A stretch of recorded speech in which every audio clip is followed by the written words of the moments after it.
De voorstelling gaat over wraak, over eerwraak en over wanneer heb jij recht om wraak te nemen.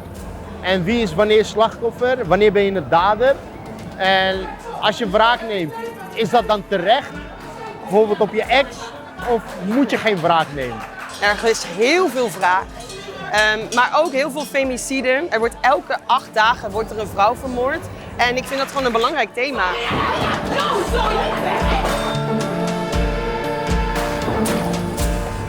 Respect voor vrouwen.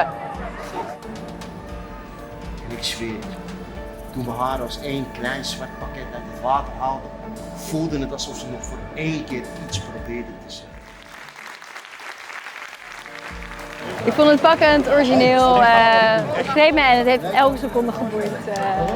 Top, ga het zien. Ik had wel echt 2 keer een moment waarvan ik dacht van oké, dit heeft me wel echt bijna geraakt.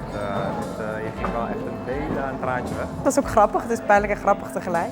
En dat is iets wat Goudenberg ook wel, wat ik van hen ken, dus dat is heel erg leuk. En ook wel verdrietig of zo. Ik weet niet, dat het gewoon heel echt is of zo wat ze allemaal vertellen.